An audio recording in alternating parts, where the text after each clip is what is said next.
Hello, ladies and gentlemen, and welcome back to another episode of the Steel City Commuters Podcast. I am Austin Cairns, joined here alongside Nicholas Brown for yet another episode of the Steel City Commuters. And today, it is episode 15, and correct me if I'm wrong, Nick, this marks 3 weeks now in a row that we are in the Media Hub together. It's been 3 weeks. Wow. Yeah. Longest milestone yet. Longest milestone 3, yet. maybe 4. No, a week before we were on Zoom. That's when I was in the conference room. Oh, that's right. Okay, 3. 3 weeks in a row, we're here in the Media Hub. Hopefully, we can continue that trend going into the summer.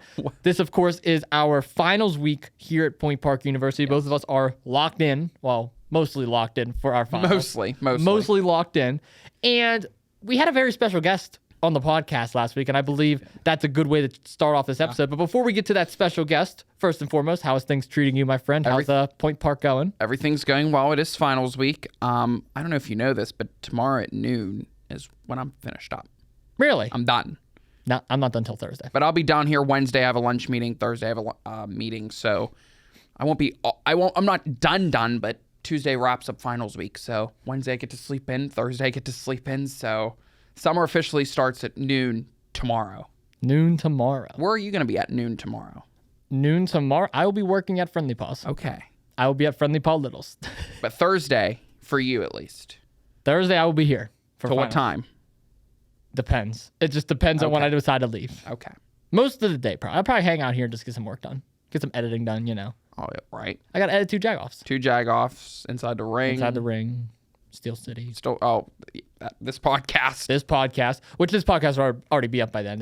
Should be coming out Tuesday if all things go correctly. But very busy when it comes to 2 jagoffs. Very busy. Also, happy Easter to you, my friend. Yes, happy belated Easter. Belated Easter. We chatted a little bit over the weekend. You do anything fun for Easter this weekend? I relaxed. I counted down. We flipped on the AC at our house. Oh, really? The AC has gone on. AC's already on. I convinced my dad. I said, it's too hot for this. The AC has to go on. So that's one positive thing. Yeah, I watched wrestling all weekend. That was about it. You posted a lot of wrestling compared to normal, so I was a bit surprised. Well, I'm a big wrestling fan. You know that. You know that. Dressing up as John Cena. So. I was dressed up as John Cena, so anybody that's watching on Facebook, I'm sorry. You saw my John Cena cosplay, but that's okay. That's okay. You can't see me. 17-time world champion, defeated Cody Rhodes for the WWE Championship. Worst WrestleMania main event I've ever seen, but it's okay. Worst? It was one of the worst. Oh, yeah. It was a waste of time. They go from one of the best last year to one of the worst this year. Just like that. But you watched the whole thing. I watched the whole thing. I was awake. Awake. That's some honest and critical feedback, to say the least. Yeah, I was disappointed, to say the least, but it was still a good show. It started off amazing. The ladies stole the show at the beginning. Drew McIntyre and Damian Priest did an amazing job. Same thing with the, what was it? The Fatal 4-Way match. Yeah, like they all did a great job. Okay. Great job. Not bad. And then it just went. Oh, it went downhill like that. Exploded. Oh, yeah. Exploded. Direct impact. Let's talk about our guest that we had on last week. How about Lucas Coons? Lucas making his Steel City Commuters debut last week. Last night. Last night. Oh, Lord have mercy. No, last week. It was very good to have Lucas. I'm back to my original seating. I was over there last week. Yeah, you're lucky you didn't get choked over here. Well, you could reach me. Lucas could actually reach you, given how tall he is. He could just reach on over the table. Oh, he wouldn't have done anything. I don't know about that. He's like a big teddy bear. He's not going to do anything. You were very close from going into that table. I kicked him out. He left. So did you. We kicked you out, too. Yeah, you bullied me out of here. No, we didn't bully. Yo, BS. You bullied me out of here. We didn't bully you. BS. If they watch the whole episode, they know we didn't bully you. You know what this is? That's a B, as in BS. Surprised you didn't say capital B. That is capital B, as in bullshit. That is BS. Yeah. Well, you left too. You bullied Lucas and we bullied you. God. It was just payback. Payback? New management really taking over. Ladies and gentlemen, this is the thing that really gets me. New management, really? New management. Yes. What do you guys think of new management? Leave a comment down below what you guys think about it. I think they love it. I don't think they do. On the Austin Cairns radio show for 2 times in the semester. What else? Yeah, I don't know what I'm going to do next semester with my radio show or recording 2 Jagoffs, because I found out I'm going to be taking 2 evening classes on Wednesdays and Thursdays. That was 2 Jagoffs night and Austin Cairns show night. Didn't I tell you that? Didn't we discover that together at lunch today? Yeah, we did. We went to a Home Run Harry's for lunch today. Really good. Down in Station Square. Your first time. My first time. I normally don't like to leave this area if I'm by myself, but steak salad was really good. The Pittsburgh steak salad. Yeah. I just had potato skins and grilled cheese. I ate the basic 12-year-old boy meal. But the potato skins reminded me of pizza boats from like Schwann's when I was little. Yeah, when I was little, it's like 12 14. Well, it's a little. I'm a long sucker time. for homemade ranch, so as soon as they brought that out, I was like, oh yeah, this is awesome. The grilled cheese looked good. It looked crispy. No, it was really crispy. They did a good job. We went to Genoa's Thursday after the podcast, and we did Awesome Cards radio show, and Lucas was on campus. It was fine. Genoa's fine. We ordered 14 cut pizza. Yeah. 16. 16. 16 cut pizza with breadsticks and a pop. I've never seen those glasses. My God, I've never seen glasses so big. Mm-hmm.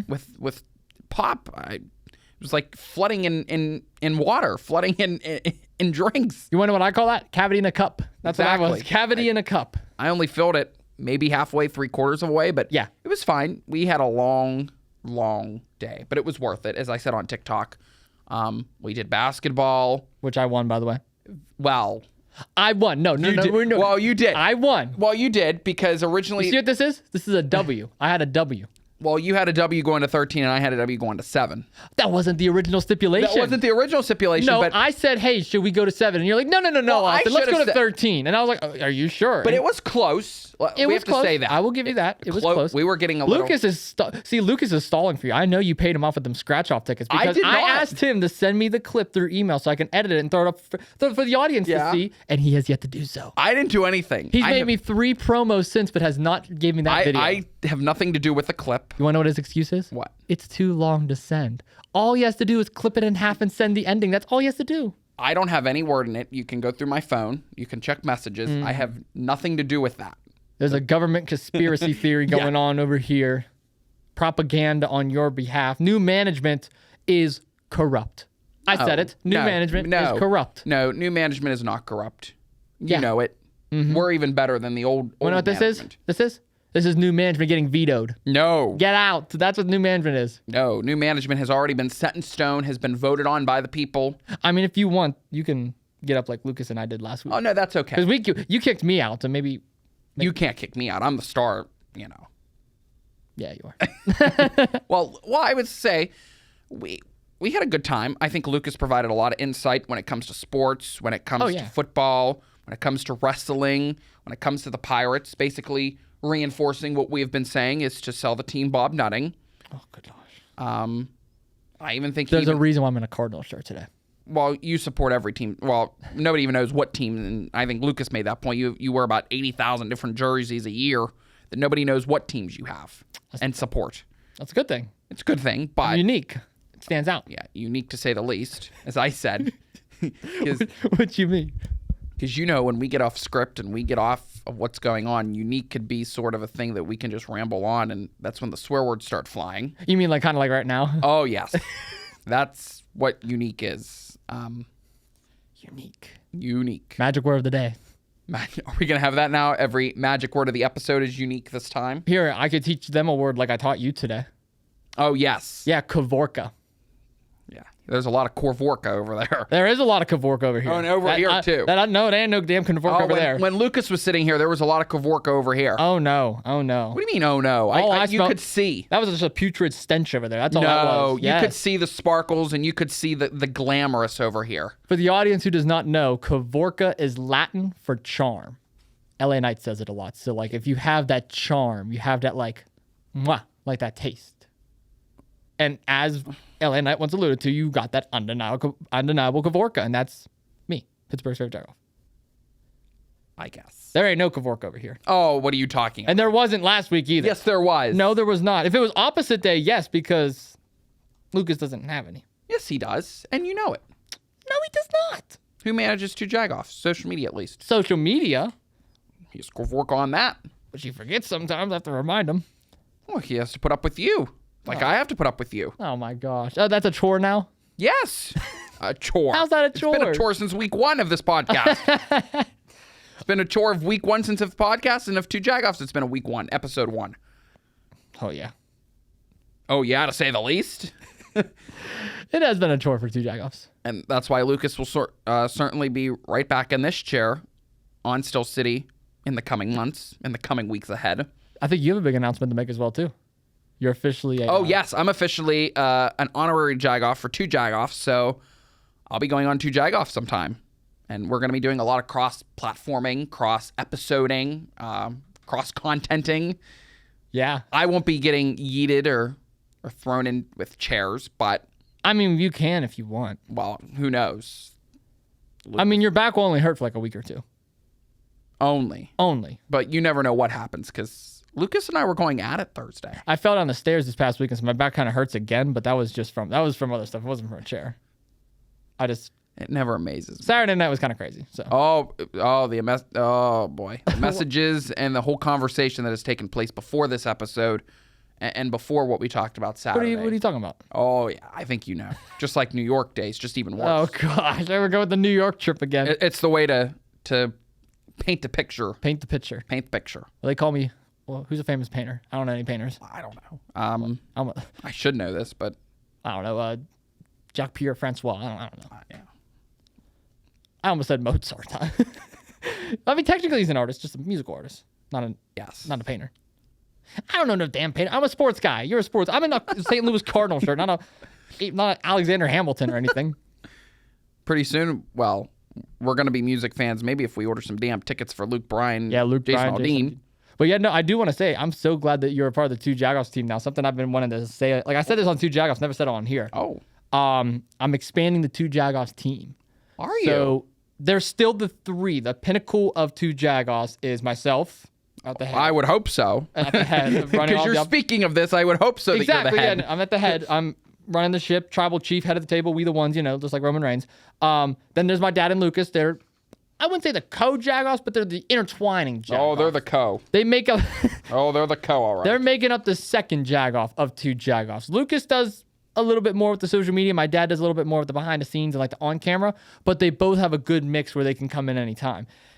Honorary Jagoffs are technically not like they don't really have any say in Two Jagoffs, but they are more than welcome to come on multiple times a month for different episodes for our specials. Anytime we do a special where we need a third person, they're usually that first phone call. And so far, we've only had two honorary Jagoffs. That, of course, being the most famous one, Mr. Jack Dean. Yes. Who you have yet to meet, but you will one We day. have followed each other on the gram. Oh, Mr. Jack Dean. On the gram. On the gram. That was this past weekend. Okay, so Mr. Jack Dean's one. The other one who you've spoken with on the phone a couple times, Kevin Homa. Yes. My buddy from back at home.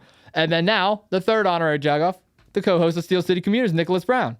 And we're hoping to expand that a little more. And then we also have what's called friend of the shows. And what I like to say about friend of the shows is anybody that's ever been on for an interview, they're more than welcome to come back. Because so far, every person we've interviewed left a great impression. And they've all enjoyed it. They've all said they would come back anytime. So anybody that has been on Two Jagoffs before, they have an open invite to come back on. We would set something up in the future and be friends of the show. Friends in of quotation marks. And so far, without saying names, we actually have a couple people already that's been on that is willing to come back. Yes. One of them I've been texting frequently, actually. I feel bad for that person. And I know who that person is behind the scenes, behind the closed doors. Yes, you do. There's a lot of information that we do share publicly, but then there's a lot of information that we don't share publicly behind the scenes. Got to keep some stuff secrets. But between us two, that yes, the conversations that take place, I think some of our fans would be baffled to hear. Oh my gosh, but yeah, no, they would be concerned. They would be very much concerned. But no, I'm very happy to announce the Two Jagoffs team is expanding. We're looking to get even more people behind the scenes rather than just on camera. Because so far, everybody that's a part of the team does on camera stuff. I want to try and build a little bit of another team. We need to do a special episode. Yes, all three of honorary Jagoffs with that will be down the line. That'll be this summer actually. I don't know when yet, but we're in the media hub. Oh no! Well, I mean, we have 6 mics. Well, we only have 4 here, but we can plug in 2 more. Exactly. I can bring my 2 from the studio and plug them in right there. See, we can one here, one there. We can build the set. Oh my gosh, it's gonna be like a panel. Honestly, I think that's what the Jagoff panel. I think we do need a Jagoff panel here in Pittsburgh. You want to know what that's gonna be? That sounds like a 5v1, Nick. Oh, you were hinting at that. I wasn't going that way. No, I'm not hinting at that. That's exactly what I'm saying. It's going to be a 5v1. It's going to be you 5. Definitely you, Lucas, and Kevin. Actually, and Jack. Jack would also pick on me. That's 4. Then there's me. Who'd be the other one? My dad. Duh. Oh, wow. Yeah, that's the Two Jagoffs. And I do get my original seat. So if anybody is watching, Mr. Jack Dean, your dad, Lucas, Kevin. I don't know. Lucas portrayed me very well over here, so it would be up in the air as of where I would be, right next to you. Oh, goodness. Just as long as Mr. Jack Dean stays far away from me, I will be happy. I don't care who sits next to me. I don't need him sitting next to me. Actually, we'll put Mr. Jack Dean next to you. I'll go here. We'll put Mr. Jack Dean on your lap. There's only 4 chairs. He can just sit in the same... We could put few more. We can 3 more, 4 more. No, you can share. Lucas can be here. I'll be here. Lucas can go sit in the hall. No, Jack Dean, Yeah. Mr. Jack Dean over there, and your dad right next to Mr. Jack Dean. I'd rather have my dad next to me. All right, we'll put your dad over here, and then I'll sit next to Lucas, and Mr. Jack Dean will be next to me. Okay, that's fair. I don't want him anywhere near me. Why? What do you mean, why? Do you not see him? I've missed anything He's a important? menace. Oh, yeah. Overrated, underrated special coming out in the You're next couple- calling him a menace compared to you. Oh, he's worse than me. It's Mr. Jack Dean. Are you kidding me? He's like his own fable. Well, then he better not be sitting next to me. He'll try and corrupt me. Oh, yeah, like Lucas has already corrupted you. He's not. Lucas has not corrupted me. Oh, well, he didn't. Yet. Yet. You could also make the argument that I've corrupted you and I've corrupted Lucas. You could make that argument. That's why I'm making the argument, because it's very valid. It's present. It is present. You want to know what else is present? What? The NFL draft. Oh, boy.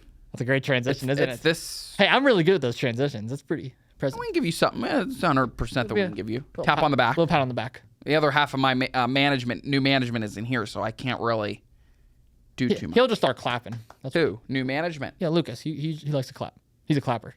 He didn't clap on our last episode, did he? Yeah, he did. When we came back in, we clapped, that's like, right. Hey, Lucas. Yeah. And then when you left, we certainly... No, you guys booed me. That fell on yourself. But anyways, yes, the NFL draft is present. It will be present next year in Pittsburgh, which is something I'm looking forward to. Me too, except for the traffic. Take the bus. Well, I'll take a bus. I'll be traffic too. That's also going to be pinnacle. Yeah, that's the third time I used that word. I used it once and you already used it. Yeah. See, you're copying my vocabulary now. You're going to start saying Kavorka here soon. Kavorka. Is that today's word of the day? That is today's word of the day. Ladies and gentlemen, Kavorka, a.k.a. Latin for charm. That is the word of the day. Oh, I thought you were going to say pinnacle. Oh, pinnacle? Oh, that could be the word of the day, too. What is this? What are we turning into? I don't know. Let's talk about the draft. Man. I mean... Do I have enough notes here? That's my only Yeah, concern. look at all this paper. My goodness. You're killing trees. Yeah. What do you want to touch on first? Because I have all these notes. I don't know. What do you want to touch on first? I mean... Gosh. You want to touch on some of the biggest questions that are heading into the draft? I don't know. Like, you got all your history notes here. We're going to talk about the leather football from the 1800s. Like, what's this? Well, I'm just saying there's a lot of speculation and a lot of thought that there's going to be certain teams that dominate each day. Yeah, of course. And we're already looking at day 2. We're looking maybe at the Ravens, 49ers, Chargers, Jaguars, Bills, and Seahawks. And PFF, this is a great company. They go on to write that, the Browns and Cowboys also have 10 picks, but most are in round 6 and 7. And when they look at the Ravens, 49ers, Chargers, Jaguars, Bills, and Seahawks, they each have double-digit picks as they head into the draft week. And you have to kind of raise the question, because all of these teams really need help. The Ravens, Lamar Jackson's probably not going to be sticking around for too much longer. Whoa. What do you mean by that? Just the sense of getting older, he's going to need a lot more help. And so he's just not going to be able to be dominant of the team. Did we forget Derrick Henry's on this team? I'm just saying, you just can't have two people dominate the whole team. You're going to need eventually a backup. And there's another... There goes half the papers. There's Yeah, the papers disagree. No, I'm just saying there's another team as we get into further down the line. I believe it's the Patriots that they need some more help backing up their QB. You're going to need a lot more help backing up your RBs, your wide receivers. And so it's going to be very interesting to see where the 49ers lay in. Brock Purdy, he's going to be one to watch. Bills, Josh Allen, he's going to be certainly one to watch. And the whole QB squad. And, just going on. Seahawks, Browns, Cowboys. Have to pick the Cowboys. Teams likely don't want double-digit picks anyways, as they won't have the roster or practice squad room to keep them all. Mm-hmm. So what do you think as you head in? Who do you think is going to be controlling day 2? Do you agree with Ravens, 49ers, Seahawks? Do you agree with that? I would agree with it in the sense that they have a lot to work with right now. They have a lot of complementary picks that they can use to make moves in the draft. And that's what it really comes down to at the end of the day. It's not what you're going to use the picks on, it's how you're going to use those picks. And something that the Philadelphia Eagles have been doing for the last couple years has been really smart at when they're trading, who they're trading, and how they're trading. That is how they were able to get a Jalen Carter. That is how they were able to get a Jalen Hurts. That is how they were able to get a Devontae Smith. the Philadelphia Eagles game plan going into the draft and during draft day. It's not just about the way you end the season and where you're at in the draft board. It's about how you make those phone calls, who you speak with, what you send to other teams, and most importantly, what you're going to get in return. Because what you're going to get in return is what you're going to ultimately utilize going into the next season, going into training camp, and that whole process. So when you're talking about the Ravens, Bills, and Niners, if you want me to, are you talking about just those three teams specifically or any team? Well, because out of those three teams, I believe the Ravens has the best chance to control for the simple fact that I believe the Ravens are more complete than the Niners and the Bills on paper.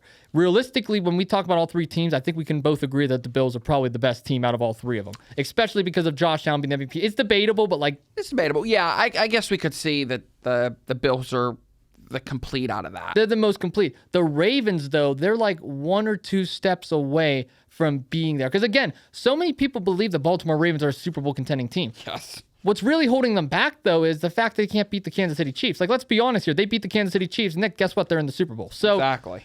It's not like the Ravens need to go into this rebuild or need to make a bunch of moves. They just need to make those few key moves to really push them over the hump and take them into superstardom. The Bills should have been there, but they weren't. And the 49ers, as much as it pains me to say this, they're unfortunately going on the downfall right now. They have picks to work with. They can certainly utilize players to their fullest potential, but with Brock Purdy having a contract payday coming up soon, with so many players requesting to leave, with Deebo Samuel now being a Washington Commander, with George Kittle getting up there in age, the offensive line constantly banged up, the defense feels like you lost half of it. I don't know. I don't see the 49ers really making some noise in the West next year, especially with both the Rams and Cardinals getting better. That's something to keep an eye out for. But I will give you an answer. The Ravens are the team out of those three that probably has the best chance of controlling day two. Well, that's interesting you talk about that, because PFF goes on to say that the 49ers' biggest need is the defensive line. Yes, they have superstar Nick Bosa, but depth along the defensive line is a serious concern. Yeah, I mean, you have all these other players, but they could look to bolster both spots early in the draft, especially with such a deep, talented defensive line class. I think if you look at the overall aspect, Seahawks, they're having a little bit of issues all the way around. They really don't have the depth on coverage when you're looking at the offense. When you're looking at the defense, they have a little bit of issue too. And even at QB, you could say it's questionable whether they have it or not. We'll have to wait and see how Sam Darnold plays, but yeah. But I'm just saying, I think if you look at this list, the Ravens, they're going to dominate no matter what, because they have Derrick Henry, because they have Lamar Jackson, because they have the key playmakers to use for the team. Yes, are they going to control day two? They could, but they're already controlling the NFL season. My point exactly. What else do you want to know? There's a lot of research out here. I could tell with all the paper you have. I did want to make a point. I mean, I want to get your opinion on this first before I give you mine. What team do you think is a sleeper, honestly, going in the draft this year? Sleeper draft team. Not a sleeper going in the next season. Like they're just a sleeper that you think like could make some moves in the draft this year. I don't want to bet against the Steelers, but I'm feeling like the Steelers. I feel like the Steelers are like waiting for the NFL draft to make some moves. That's when all the action tends to happen. Fair. So I don't want to. What I think is it is probably going to be another sleeper year, but if I'm looking at the aspect of it and the long term of it, I want to say the Pittsburgh Steelers, that I think they could make some roster moves, and maybe that is when Aaron Rodgers decides to sign. Maybe if not, there's still some conflicting articles out there that say that he's not ready to sign with the Steelers, but you can also make the argument that maybe it's time to move on. He did have some Jets chatter, and the Jets kind of have side blocked that chatter and have moved on. But the Pittsburgh Steelers, they're in definite need of a quarterback, and that's honestly one to watch, who they're going to pick up.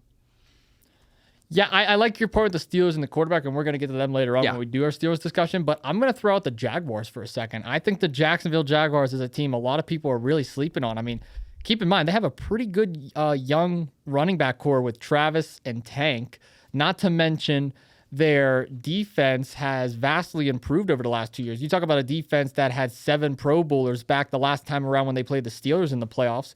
In 2015, 2016. Yeah. Now they have a guy in Trayvon Walker who they used for the number 1 overall pick a couple years back. A lot of people didn't really believe he was worthy of that, and he had back-to-back seasons with double-digit sacks. So it really shows the improvement that the Jaguars have had on their defensive line, not to mention their offense. Their biggest question mark, though, is can you protect Trevor Lawrence? who is Trevor Lawrence throwing the football to? Because last year, Trevor Lawrence got demolished. He was injured for most of the season, and he had no weapons to rely on. Not to mention, most of his weapons are now gone from last year. So the Jaguars' biggest needs in my eyes is easily offensive line and wide receivers. There's a couple of spots on defense you need to fill as well, but that's not as big of a deal to me as offensive line and receivers. But depending on Lawrence's capability next year and depending on how the flow of the season goes, if they rely heavily on that run game, I think the Jaguars could be a sleeper team. Not to mention the division they're in, too. They're in a relatively weak division. I mean, the Titans are a rebuilding team. The Indianapolis Colts, their quarterback room is up in the air. And the Houston Texans, we expected them to be great last year, but honestly, they kind of went down a little bit. I was really surprised by that. Still a playoff contending team, easily the favorites in the division, but nowhere near as good as they were in Stroud's rookie year. Well, couldn't you say that the Jaguars are also a weak team?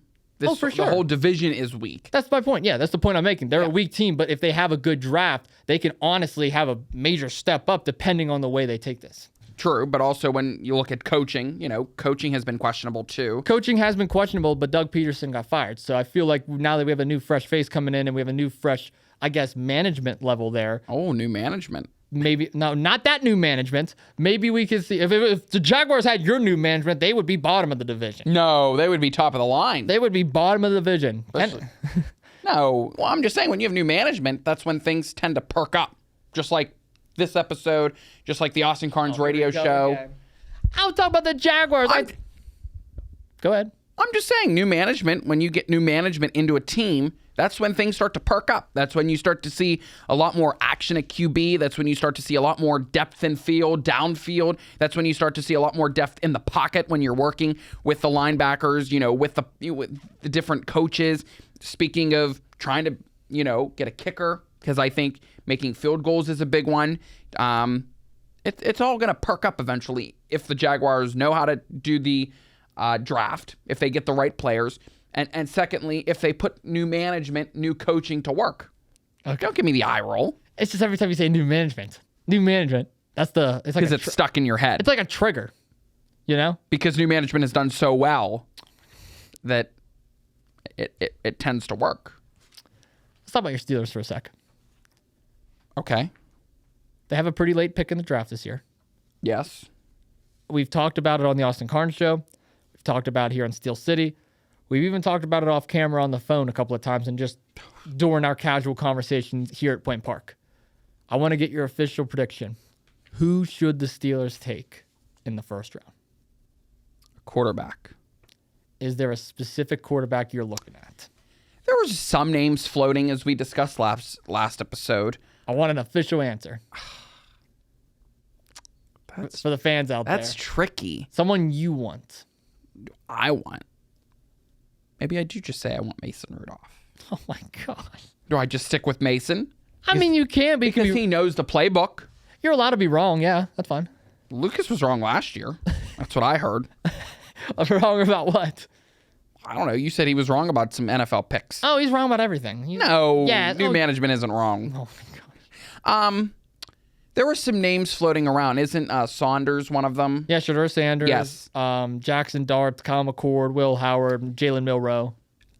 Those are the names. McCord, okay, I could see, but I think Saunders is one. Okay. Honestly, I wouldn't be surprised if he got signed. That's even since some of the research that I have here, is they wouldn't be surprised if he actually went to the Steelers. Here's my only thing with Shedeur Sanders. If you draft him, you're probably going to have to trade up for him. I get it, his draft stock has been declining ever since his pro day, which kind of surprised me because he had a pretty good season at Colorado. I'd still say he's easily a top 10 pick. I wouldn't be surprised if the Saints take him at 9. But the Steelers, I mean, if he's there, then you got to take him. There's no and ifs or buts about it. But the guy that I've been keeping my eye on for a very long time has honestly been Jackson Dart. I didn't really look at Jackson Dart as a first-round quarterback until the pro day, until post-regular season for college football. I mean, he had a really good career at Ole Miss. He was one of my favorite quarterbacks there. He has one hell of an arm. He does a great job at moving the ball downfield. But my biggest concern with him is his level of competition. When you're playing the AFC North, that is the biggest competition you're going to get. Like whether the Browns are 0-16 or 12-5, they're still the Cleveland Browns. They can still win at any given time. We saw that last year in that trap game on Thursday Night Football. The Cincinnati Bengals, they're a fierce, hungry team as well. They got 2 superstars at wide receiver and Joe Burrow, who's one of the best quarterbacks in the world. And then you got the Baltimore Ravens, who we were just talking about earlier, Nick. They already control most of the NFL on the run game. So the Pittsburgh Steelers level of competition, and keep in mind, they play all 3 of those teams twice a year. So that's 6 games in the schedule right there is already going to be pretty much getting an ass kicking just from your division rivals. With that being said, though, a guy in Jackson Dart, can he live up to that? That's my biggest concern. Now, if he's sitting behind Rudolph when he first gets drafted to learn and develop and kind of get to know the playbook, which Tomlin's playbook is pretty easy to learn. I mean, it's run the ball, stop the run. It's really not that bad. Is it? That's the playbook? I haven't figured that out yet. Little short screen pass here. 5-yard pitch behind the line of scrimmage. Oh, yeah, no, that's the Mike Tomlin playbook. But anyway. 5. Sometimes it's even 10 to 15 behind the line. I know. Oh, my goodness. The amount of times I've seen that last year. You thought it was Matt Canada. Nope, it's just Mike Tomlin. But you make up a point that one of the researches that I've read today that thinks that shakeup for the draft would be Browns trade back into round 1 for a QB. I could see that. I mean, I'm going to tell you my Browns prediction because we're going to go to our top 3 here in a little bit. But I've still set on Dart, and I'm not going to lie to you. I'm not sold on any of these other quarterbacks. I'm not sold on Jalen Milroe. I'm not sold on Kyle McCord, and I'm not sold on Will Howard. Those are the 3 quarterbacks' names that have been thrown around. I'm not sold on any of them. Milroe did not convince me at Alabama. When you're an Alabama quarterback, you're either make it or break it. He seems like a break it to me. Kyle McCord, I watched him at Pitt. There's no way a quarterback should be drafted in the first round who threw 6 interceptions, 3 of them being pick sixes in one game. In one game. Against Pitt last year. There's no way I could trust that. And Will Howard, I mean, yeah, he had a pretty good career at Kansas State, but he transferred into Ohio State. We've seen a lot of weak spots with him. I can go back to their first matchup against Oregon. That was a game they should have easily won. They should have beat Oregon twice this year. They should have swept them, but they didn't. That's because of Will Howard. It's because of decisions Will Howard made on 3rd down. It's because Will Howard did not know when to get rid of the football. He would tuck it in the pocket and take an unnecessary sack. Or he would try and force it downfield into a tight window, and guess what? You're giving up the game-losing interception. So Will Howard has a lot of question marks himself. My biggest concern, though, with the Steelers is if Dart's not there and Sanders is not there, and you do end up settling for one of these quarterbacks, that's the room you're going to rely on because it doesn't seem like Aaron Rodgers is coming anytime soon. You don't You don't think Rodgers is going to sign anytime soon before the draft? I hope he does. Because then the Steelers will be set, but they're set to start looking for their quarterback of the future.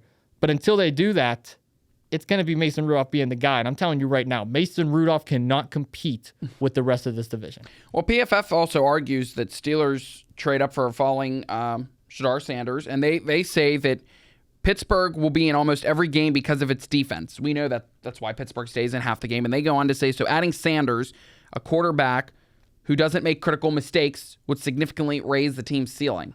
He's one that hasn't really made mistakes. And they go on to say he recorded just a 1.3% turnover worthy in 24, comparably flavored to 24 against Bo Nix, who posted a 1.1% turnover play rate in 23. They think that he could be the long term. Steelers should start calling teams in the early to mid-teens to see if they can move up without parting with its future first-round pick. Saunders thinks he's, that's the research saying. Do you agree? I also think that too, because I think if you have to look at everything, when you look at QB depth, and they need QB, is the turnover rate. It's ridiculous. The amount of times last year between Russell Wilson and Justin Fields, the turnover rate, trying to throw the ball downfield to Fields. Now you have DK Metcalf in the middle of the picture. You have to have a quarterback that is willing to make decisions on the go, looking inside the pocket that's relatively stable, and surveying the field. Just not throwing it up and lobbing like Russell Wilson, or when he goes to run it in and not tuck the ball in and fumbles.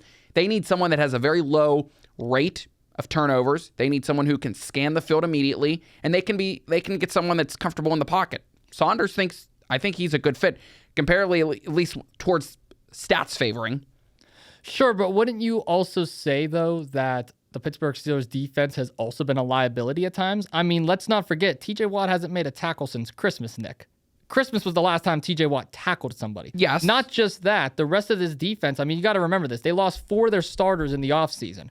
Cameron Hayward is not aging like fine wine. He's getting up there in age right now, which, yeah, I know. He's getting up there in age right now. Sure, they have Minkah Fitzpatrick. Sure, they have Patrick Queen. Sure, they brought in Darius Slay, but they still got PP back there. Penalty Porter, Joey Porter Jr. That's what I'm going to call him now. I'm going to call him the Penalty next season. Porter. Penalty Porter. Yeah, he kept penalty after penalty. So the thing is with the Steelers defense, it can be a liability at times. So how much longer can we really hold on to that narrative that the Steelers defense is what carries them over the top? Like, this isn't no steel curtain we're talking now, Nick. This is a really good defense, but looking at the level of competition they have in the North, I mean, I would say some of these teams have caught up. Well, don't you think that needing a quarterback is the number one issue? Oh, easily. You're kind of making the argument, and I could see why, is making it for defensive. They need some new defensive players. They need an interior defensive lineman. Well, that is the biggest hole the Steelers need to fill. Outside of quarterback. Speaking of interior defensive, I mean, so do a lot of other teams, but that's really not at least the top of the list. But let me ask you this. Are any of those teams in the AFC North? No. Exactly. That's the point I want to make. The Steelers need that because guess what? You don't have an interior defensive lineman. Are we forgetting that Derrick Henry and Lamar Jackson play twice a year? That's a crucial hole you need to fix. If Nick Chubb ends up re-signing with the Browns, guess what? That's a crucial hole you need to fix. The Browns have one of the best offensive line in the league. The Bengals, they have vastly improved. They are one of the best at play action in the entire NFL. So that's the point that I'm trying to make to you, Nick, is that the defense is crucial going the next year. Quarterback, I agree with you. It's their biggest need. They need one. But you got to fix that defense too. It's not as good as we're portraying it to be. Right, but it's also really the Browns, the Bills, and pretty much everybody in our division. Bengals. Bills? Well, not the Bills, but I can also include them. But I'm thinking top 4 of these teams that we play the most would be the Bills, the Browns, the Bengals, the Ravens. Yeah, they pretty much know each other. They know the defense. They know the offense. So trying to switch up, defensive plays, defensive. Trying to get the ball, trying to get the interception that's really needed to make. I get it. But if you throw in a QB, that's really going to throw a loop in the hole because I think the Bills, Josh Allen and that defense and their whole offense kind of knows the Steelers. Same with the Ravens. Right. Derrick Henry, I think he understands the whole landscape. But if you throw in a new QB, specifically someone who doesn't even know the playbook of Mike Tomlin, that's why I'm going to respectfully disagree with you, though. The run game opens up the pass game, okay? And what do you have to do to eliminate the pass game? You need to stop the running game. And to stop the running game, you need what? An interior defensive lineman. You need a solid defensive front. Pittsburgh does not have that. And they've managed very well without. They have, but they've lost 2 of their defensive linemen going into the season. That's a hole they need to fill, too. Don't get me wrong. Quarterback is there. I'm in full agreement with you. But they need to fix that defensive line. This is the most crucial defensive line adjustment that the Steelers are going to make in the Mike Tomlin era. How much longer is the Mike Tomlin era going to be around? That's a question. Your guess is as good as mine. Well, because I think if this season doesn't live up to par as what many people are expecting it to be, I think there could be some real concerns heading into, this would be the 25-26, heading into 26-27 would really be a major concern. Something I wanted to bring up, too. Are we going to forget that the Browns are on the verge of getting the best defensive player in the draft in Abdul Carter?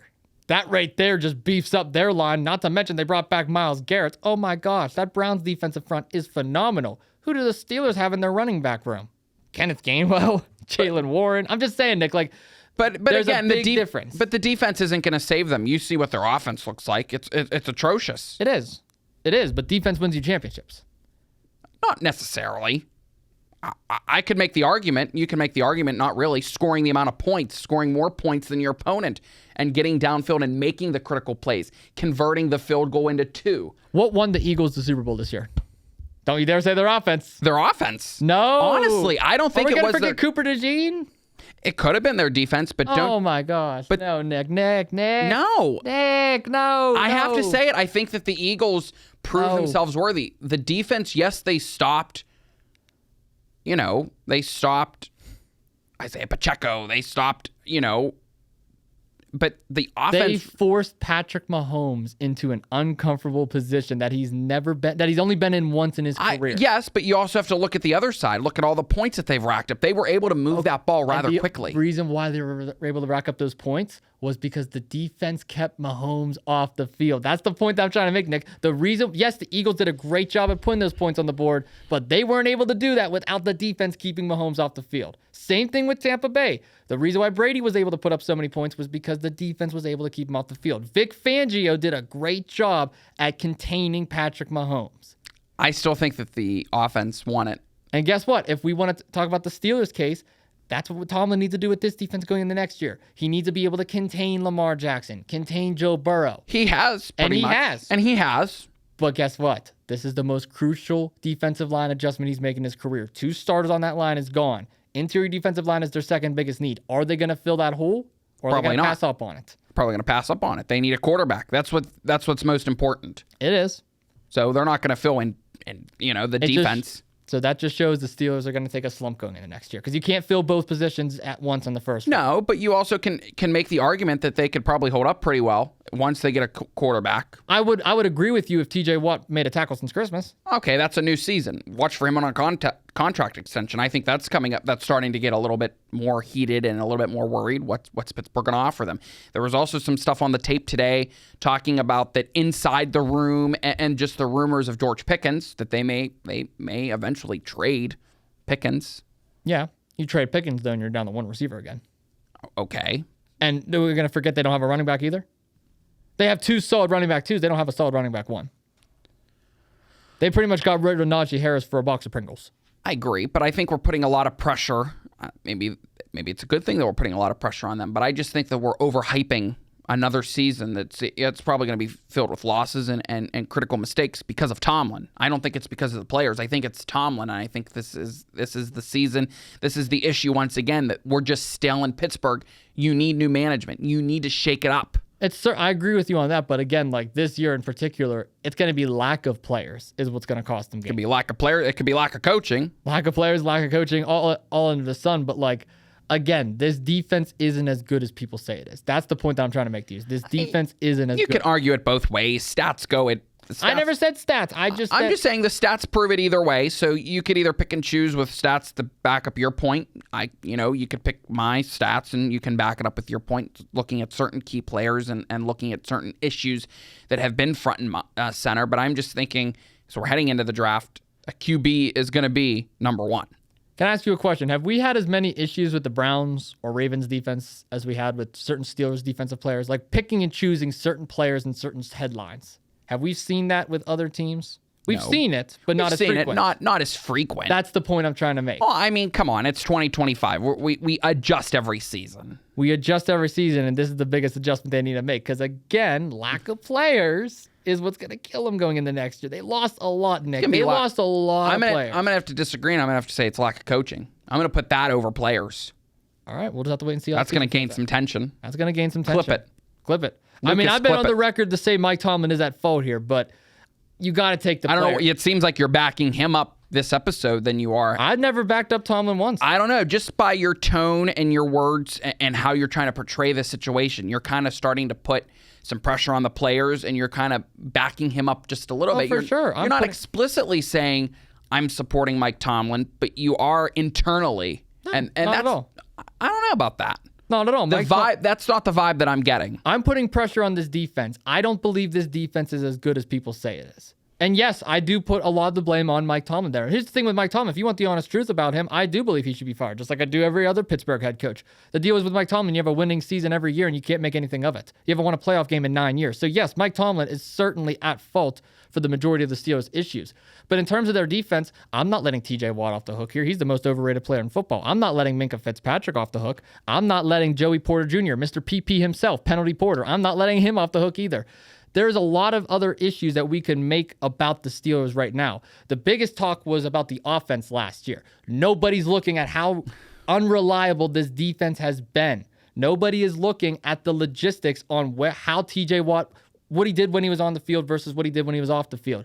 These are stuff we need to take into consideration going into next year because guess what? Losing the players that they did in the offseason and the lack of being able to gain players going into this year because of the position they're in the draft right now, and that is actually Tomlin's fault. That is Tomlin's fault because guess what? Him pulling out a winning season every year isn't putting them in a good position to draft a good player. Because being in the 20s to 30s every single year, you can't draft a solid player in the first round. You just simply can't. You can draft a nice player, but a generational talent, they're usually gone in the top 10, top 5. When was the last time the Steelers were even in there? I can't recall. It's been a while. That's a Tomlin issue, and I agree with you on that. But we got to put some pressure on some of these players too, man, because, again, it's been, it was Matt Canada. Oh, it's Arthur Smith. Oh, it's Kenny Pickett. Oh, it's Mason Rudolph. When are we going to look away from the quarterback and the coaches and the coordinators and start looking at the individual aspects? That's all I'm trying to say. I can't go that far. I'm not willing to go that far. I don't think that's the issue. No, I don't think that's the issue. Why not? We did that with the Chiefs and the Eagles. Why can't we do it with the Steelers? What's the difference? Oh, there's a whole atmospheric difference. There's a whole vibe difference. I mean, we could do it with your Cowboys too, but it's Jerry's world. We're all living in it. Okay, and we're living in Tomlin's world. Are we? Oh, I think we are. Well, Tomlin's world is pouring down rain out there. It's raining here in Pittsburgh. Okay. It's just like raining everywhere else. It's raining sad, misery, and there's a banner that's probably going to be hung up outside that says, "Another hopeful season, a life well lived." Sad, misery, there's going to be raindrops, there's going to be sad emojis. The cool part is they can recycle that sign. They can use it for the Pirates and the Penguins.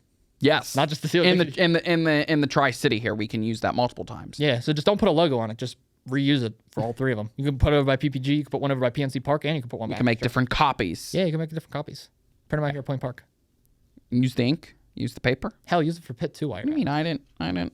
Oh yeah, you used up all the printer paper. That's why. I might be out of printing money. This is so thick. You print out so many papers. That was a nice little debate we had there. Kudos to you, man. We need more of that. Yeah, trying to think you're dominant. Well, respectfully, you're wrong, but that's okay. No. You're allowed to be wrong. You're allowed to be wrong too. I'm never wrong. Oh, I think new management has a lot to say when it comes to that. You know what? I believe Lucas would be a great tiebreaker for this one. I do. And it would be very interesting to see if Lucas is listening to call in.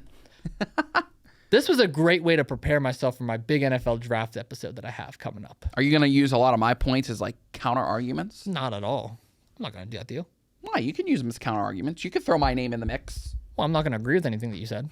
You don't have to agree, but you can also present my argument as another way. Yeah, I'll bring up your argument. I'll be like, oh yeah, so Nick was rattling about this. He was Rattling? He was Wow. yapping over here on Steel City. I'm just saying, you have to present arguments of both sides. I'll present your arguments. I'll say, like, I get where Nick is coming from here, because I do get where you're coming from with Tomlin. Everything you're saying about Mike Tomlin is valid. I'm not going to disagree with you on that, because about time someone... I've been an advocate for Tomlin being out of Pittsburgh for years now. I've been on record saying on both this podcast and Two Jagoffs. But I'm just saying we got to do a real critical evaluation as the Steelers overall. I feel like it's unfair that we haven't done that, because we've done that with so many other teams and so many other players. Until Mike Tomlin leaves, then I'll eventually come over to your point and do the individual players. Until then, it's all on Tomlin. All right. I guess we're at a stalemate then. Yes. And I think Lucas would agree with me. I think it's time that we end off this episode by doing this. I want to get to this earlier. We're running out of time here, but we can do it real quick. Top 3 overall picks. Titans are at 1, Browns are at 2, Giants are at 3. Who's going where? Ooh. I'll give you mine first. Okay. I got Cam Ward, quarterback from Miami, going number 1 overall to the Tennessee Titans. I believe he's the best quarterback in this draft easily. He's certainly the most built to be a starting quarterback day one. I don't like the term pro-ready, because I don't believe anybody's pro-ready, but he most certainly is the fossil of what you would want your quarterback to be going into day one, starting in training camp and starting week 1 of the NFL regular season. So I would say Cam Ward is number 1. He is the exact mold of what the Tennessee Titans want. Number 2, I've been back and forth on Carter and Hunter. Those are the 2 on where I'm at. I'm going to officially say Abdul Carter from Penn State. I know he was dealing with that injury at the end of last season, but my goodness, this man right here is a machine. This man right here is a monster. He is a freak of nature, an absolute athletically gifted player that is going to help the Browns so much in the fact that they'll have Garrett on one side, who's already one of the best defensive players in the NFL, adding arguably the best generational talent coming out of Penn State in the longest time, pairing them on side by side. Oh my goodness, that right there is going to be doomsday for the rest of the AFC North. Number 3, I got to go Travis Hunter. I'll be honest, I've been very critical of him. I believe Ashton Genty should have won the Heisman over him. That was just my opinion. But he is still a terrific player, still a great athlete. Came from Colorado and Jackson State, part of the Deion Sanders umbrella, learning under that learning tree. I think he's going to be great in the NFL. Whether it's as a receiver or corner, it's leaning more towards receiver right now. And if it is receiver, I mean, him and Malik Neighbors, that's certainly going to help the Giants out. But they got to figure out their quarterback situation first. So I got Ward number 1, I got Carter number 2, and I got Hunter number 3. You bringing your point up on Carter, I think this is interesting because PFF argues that they think a shakeup would be Chicago Bears trade up for an edge of Abdul Carter. I wouldn't be mad at that either. That would be really good if the Bears did that. Honestly, I actually like that pick, but I'm not going to put that as number 1. I think Sanders coming to Pittsburgh would be number 1. I think, honestly, that would be my pick. I think they could trade and they could honestly get him. Wait, for the number 1 overall pick? Not for the number 1, but... Oh, okay, I'm talking about our top 3. We're going through 1 through 3. So number 1 overall pick is the Titans, 2 is Browns, 3 is Giants. Well, I don't want to name players because I don't have all the top off my head, but Titans, they could really use a quarterback. So Cam Ward probably. Yeah, Cam Ward. It's hard for me to say, maybe offensive line too. Titans. I don't know. I gotta pass up Cam Ward. You can't. You can't pass up Cam Ward. What are we at now? 2 Browns. That's hard. Do you think maybe they get George Pickens? Do you think maybe we can trade for George Pickens?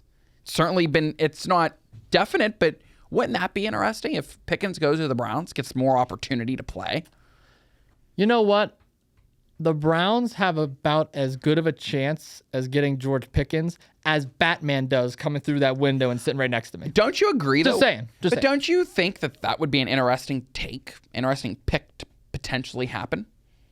I mean, it would be nice, but George Pickens is going to be going to the same situation. He doesn't have a quarterback to throw to him here. He's not going to have a quarterback to throw to him there. So I don't know if Pickens would want to go there. That's the thing. Oh, I think he would. I think it would give it a lot more opportunity because now you're competing between Metcalf and Pickens. Yeah, but you also have either Flacco, Watson, or Pickett throwing you the football. Which, I mean, there is the Pickett-Pickens connection. Yes. So, I mean, maybe, but I don't know. I'm going there. And then the third one, Jaguars, right? No, Giants. I think they need another quarterback. They need a QB too. It's quarterback heavy this draft. Yeah, but you think they're going to draft a quarterback this year with already having Russell Wilson and Jameis Winston signed? I mean, they got DeVito, but DeVito's... We're not talking about. Oh my, that's another miracle that happened on street. Okay. That's Tommy DeVito. Tommy DeVito, yeah. Tommy Cutlets, as he says. Yes. Yeah. I think they could use a wide receiver. So probably Hunter then. Hunter, yeah. Hunter. I don't want to say anything indefinitely because, again, a lot of these aren't even locked in. Anything is willing to happen. And Adam Schefter wrote a piece on ESPN Plus today, kind of detailing all the insights, what he's thinking. So it's going to be very interesting. I don't know. What do you think? What do I think? What do you think overall are we going to be looking for the draft? Just in terms of aspects of coaching, the player signing, deal record contracts are probably going to be one to watch. I believe we're going to see a lot of aggressive pushes going into day 2. I believe you brought up a good point earlier when we were talking about the Niners, Bills, and Ravens, that what team is going to make moves. It's not just going to be those 3 teams. A lot of other teams are going to be making moves this year. Don't be surprised if we see some teams that was at that 5 to 7 win range last year make those moves to try and finally get over the hump and get into the playoffs. Some teams that I would look out for is honestly the Indianapolis Colts. They're going to have a quarterback battle right now with Richardson and Jones. Don't be surprised if they go out there and try and make a big move. The Arizona Cardinals, they're looking for that big player. Maybe they could go out there and get that next big defensive guy. They brought in Calais Campbell and Josh Sweat, but they're still looking to add another guy on that defensive front. The Seahawks, they've undergone a lot of adjustments this year. They could be a team to watch. The Raiders have a lot of picks to play off. The Chargers are another. So there's a bunch of teams out there. Cowboys and Dak Prescott. I'm getting the Austin Cairns look. Not the Cowboys. I'm just saying, the Cowboys, it's going to be one heated argument between Dak Prescott and let's see if Dak Prescott could actually play more than 6 games, and then we can maybe talk. Well, I'm saying, I think... At least 6 games. Give me 6. Thinking, looking at the end of last season and looking ahead to this season, what the backup QB was able to be more than him in 6 games for sure. So you have to raise the question, does he get a contract extension as well and a pay increase? The backup quarterback. Well, he's with the Ravens now, Cooper Rush. But don't you think that would have been a good fit for Dallas? I don't know. I mean, Micah Parsons, he's another one that's one to watch. Yeah, CeeDee Lamb is another one. CeeDee Lamb. Yeah. I don't know about the Cowboys. There's a lot of moving parts there, and especially with the division they're in, but there's so many teams out there that can make a move. I'm not going to say the Cowboys not because of my hatred for them, but they don't ever make a move around that time. This is the time of year where the Cowboys are quiet, and you can't deny that. The Cowboys are always quiet in the free agent. I'm thinking this is the year for Jerry Jones because... Oh, my gosh. Here we go. This is our year. We're going to the Super Bowl. We're going to make a move. He hasn't said that yet this year, at least. You're alluding to that. I'm alluding to it. Yes. What, you are? I'm alluding to it. Oh, my God. I have to agree with Matt Palangi. I don't agree with him. I'm not agreeing. I'm hinting towards what Matt has been saying. Oh, I'll publicly say it. Oh. You don't? I think Lucas would agree. No, that is the one time I think Lucas will actually agree with me over you is on the Cowboys. That's the one time Lucas can actually be my man and agree with me. The Cowboys, really? Out of every team we could be talking about, we're talking about the Cowboys. I don't know. I'm talking about the New York Mets than the Cowboys. Which, by the way, shout out to the New York Mets. Let's go Mets. Last weekend. Let's go Mets. You like the Mets? Yes. Bandwagoner. Coming from you, your 80,000 different T-shirts, 80,000 different support for teams. I'm a Cardinals, Bucks, Pirates, and Pens fan. 3 of my teams didn't make the playoffs, and one of them barely squeezed in. What do you mean? What do you mean? What do I you mean? What you mean? Oh my gosh. Here we go, making fun of my terminologies again. Well, I just sit in this chair and... You know what? We should do this. If we have a word of the day, you should also have an Austin quote of the day. Austin quote of the day. What you mean? There you go. Every episode, you just got to randomly call out one of my quotes and just, I guess, explain. Oh, knock it off. That's another one. Will you stop that? Yeah, I do say that a lot. It'll come to me. It'll come to you? There's 3 today? Yeah. Okay. We'll see what I can come up with the next episode. Knock it off. I say that one a lot. Oh, you do. Knock it off. Yapping over there is another one. You're yapping over there. You're rattling over there. Appreciate it. Appreciate you. Thank you, sir. I have manners. What's the issue with having manners? No, the way you say it in the context. Oh my it's God. the funny Austin way of saying it and like the smirk and stuff. Oh my God. Lucas would definitely agree. New management would. What's another one today? I got you. That's another one. I got you, yeah. Yeah, that is another one. Your blasphemous lines. I'm surprised you didn't say that yet today. Your blasphemous Oh, nonsense. well, you were speaking a lot of nonsense earlier. You were just speaking nonsense about the Dallas Cowboys. A second ago. Me? Yes, it's you. Not nonsense. It's my thoughts. BS. Yes, sir. Yes. No. Yes. Yes. No. Matt Palangi would agree. Run it back. No, he would not. Actually, yeah, he would. 'Cause he's a Cowboys See what fan. I mean? He's a Cowboys fan. See what I mean? Cowboys fans' opinions are immediately irrelevant. No, The it's second they not. start Why talking- are they irrelevant? Just like the Steelers' thoughts, they're irrelevant. Listen, there is something that I've learned in life that my parents have taught me. Always be accepting of all walks of life. It doesn't matter. Except the Cowboys. No. It doesn't matter your race, your background, your gender, your political affiliation. I will accept you for who you are, unless you're a Cowboys fan. See what I mean? Unless you are a Cowboys fan. If you are a Cowboys fan, not happening. Well, because your opinion is immediately wrong. No, it's not. Yes, because all you do is you sit over there and go, "Oh, we're going to the Super Bowl this year." I didn't say that. No, you just said a second ago. Okay, What do you mean? I'm alluding to it. I'm not speaking on behalf of the Cowboys, just like when new management comes in. I'm not speaking on behalf of new management. I'm speaking on behalf of my side of new management and what I'm thinking. What you're thinking. And what you're thinking is, oh, Dak Prescott's going to hold up the Lombardi trophy with Jerry Jones sitting next to him. I explicitly didn't say it. I'm alluding to it. Mm-hmm. You're not buying it. I'm not buying it. My man, other half of new management. I'm Lucas not Coons buying would what you're buy it. selling. I'm not buying. I'm not buying your take on the Steelers either. Okay. There we go. That's a good way to end off the I episode. think it is. Well, how about you guys leave a comment down below what you thought of this episode? A lot of disagreements this time around, so leave a comment who you agree with Austin more. always disagrees with me. I don't think there's been an episode yet we have agreed yet. Yeah, have but we? this is the one we really went into detail. Oh, I don't. Out of 15 episodes, I'm going to try and count to see how many times we've disagreed. I think 13. Honestly, though, I wouldn't be surprised. Minus the 2 game shows, probably every episode. Yes. But, well, no, last episode with Lucas, I think we agreed on a lot of things. Yeah. We agreed that it was BS that you guys picked on me the whole time. No. Wow. Yeah. I don't know. Well, anyway, how about you guys leave a comment down below on what you thought of this episode? Nick, my friend, it was great to be with you as always. I'm going to say, leave me hang out to give my own fist bump. Never. But thank you all so much for tuning into yet another episode of the Steel City Commuters. We'll be having more very special guests coming on all throughout the summer. This podcast won't be going anywhere as we wrap up. We don't get the summer off? Nobody told me that. Oh, my bad. I was in the email. I thought you got it.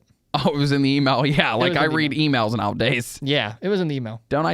Doesn't everything just go to junk now for you too? Might be in your spam. Who knows? Okay. But we're not getting the summer off. That's another good part. We will see you back here on the Media Hub We'll see you back in the Media Hub hopefully next week. next week. Next and that's week. when summer begins. Summer begins. Well, thank you all so much for tuning in. Until next time.